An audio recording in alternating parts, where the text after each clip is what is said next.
Le 9 juillet 2025, Donald Trump reçoit 5 chefs d'État africains.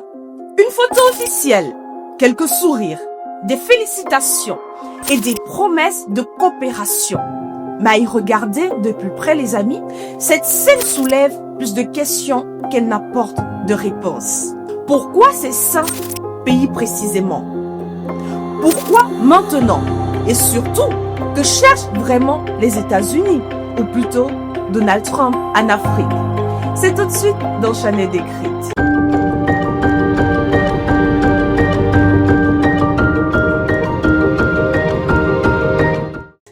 Regardons ensemble cette photo. À première vue, c'est une photo diplomatique, comme une autre. Mais le langage du corps dit autre chose. Trump est assis en position dominante.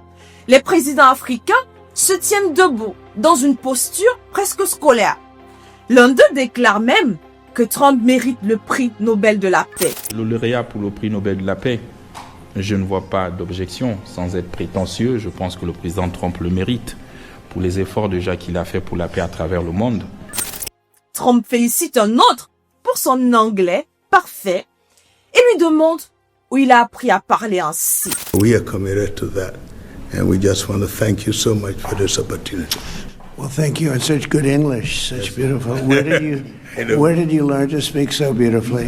Where were you educated? Where? Yes, sir. In Liberia. Yes, sir. Well, that's very interesting.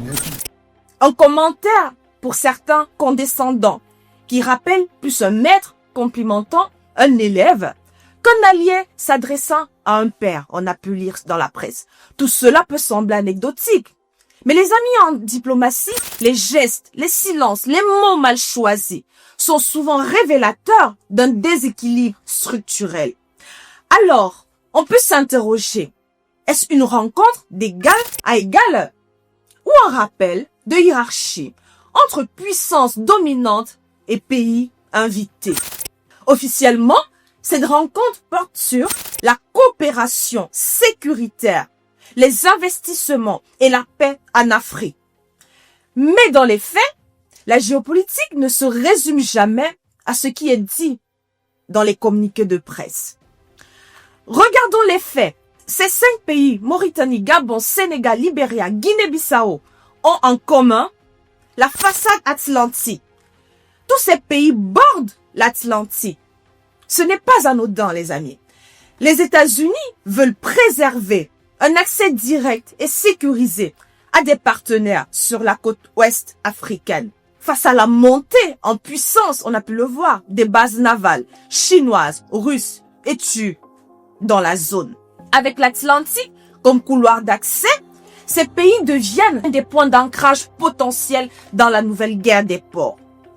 Des ressources naturelles, gaz, pétrole, minerais critiques, une instabilité politique récente ou une dépendance économique. En effet, les amis, les pays choisis sont tous en situation de dépendance extérieure. Le Gabon en sort d'un coup d'État et cherche une nouvelle légitimité.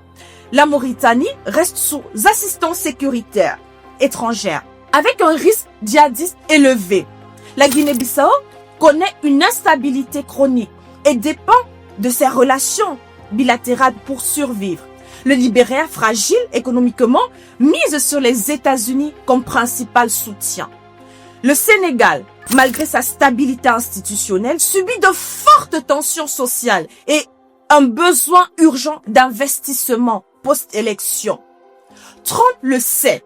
Vous l'avez vu, peut-être constaté, aucun pays souverainiste, aucun membre de l'AES, aucun État fort du Sahel n'a été invité à cette rencontre. Ce n'est pas une main tendue. C'est un calcul. Trump ne les choisit pas au hasard. Il ne vise ni le Mali, ni le Faso, ni l'Éthiopie. Il cible les pays encore rattrapables, pas ceux déjà dans une logique souverainiste ou multipolaire. Alors, pourquoi ce timing? Parce que la Chine, la Russie, la Turquie, les Émirats avancent rapidement en Afrique. Et parce que les BRICS s'élargissent de plus en plus. Trump veut reprendre le contrôle, comme le businessman qu'il est. Revenons sur ce qui a fait le tour des médias. Beaucoup ont été choqués par l'attitude des présidents africains présents à cette rencontre, jugée trop docile pour certains, trop flatteuse.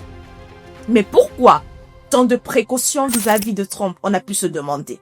Pourquoi le président gabonais évoque le prix Nobel de la paix? Bon. Pourquoi cautionner cette attitude pour certains paternalistes quand Trump mentionne l'anglais du chef d'État libérien? Ils sont tous dociles, comme s'il fallait absolument lui faire plaisir. La réponse, les amis, pourrait être dans la peur de représailles. Notons que durant son premier mandat, Donald Trump a interdit l'entrée des États-Unis à plusieurs pays africains, Nigeria, Soudan, Tanzanie, Érythrée. Il a menacé de suspendre les visas étudiants, les transferts de fonds de la diaspora ou encore les aides au développement.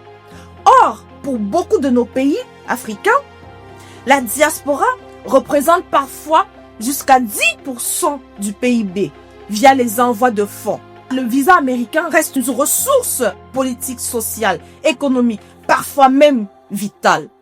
Refuser son invitation ou ne pas flatter son ego peut donc coûter cher, puisque selon ses propres mots, cette blacklist migratoire pourrait être élargie à une vingtaine d'autres pays. On ne veut pas être dans la liste.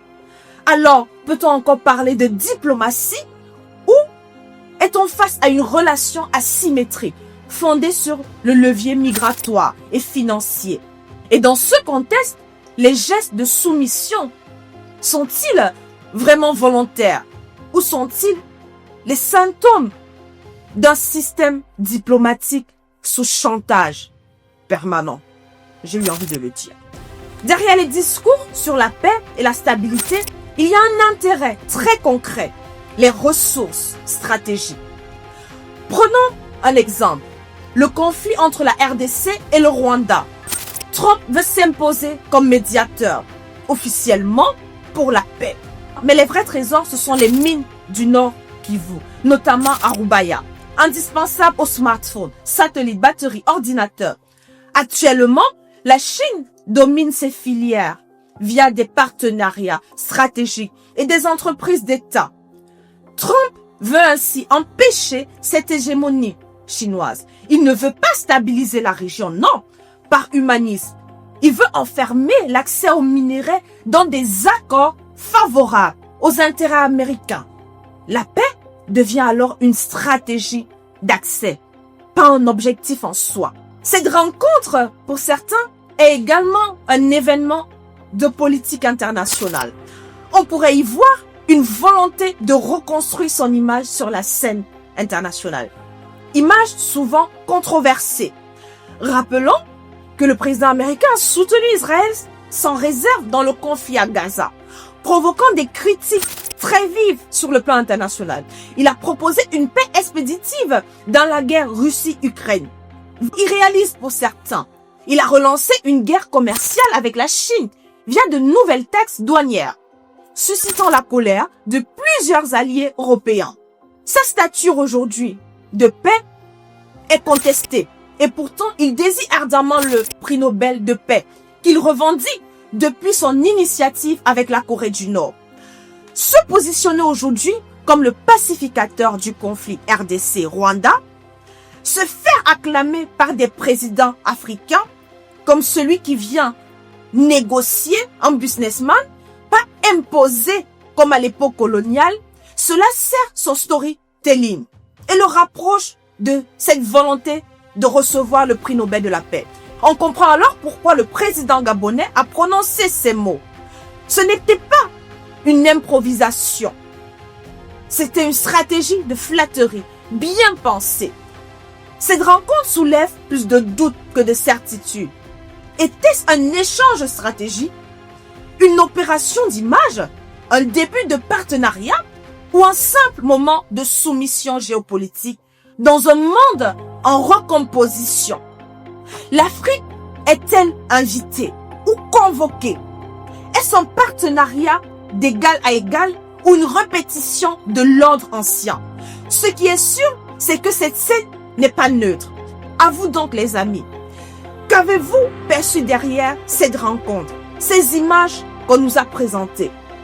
Était-ce de la coopération ou un spectacle orchestré? Dites-le en commentaire, les amis. Débattons ensemble. Je réponds à tout le monde. Et si vous souhaitez aller plus loin, je vous invite à regarder ma vidéo qui s'affiche à l'écran sur la guerre en RDC. Que le Seigneur vous bénisse. Bye bye.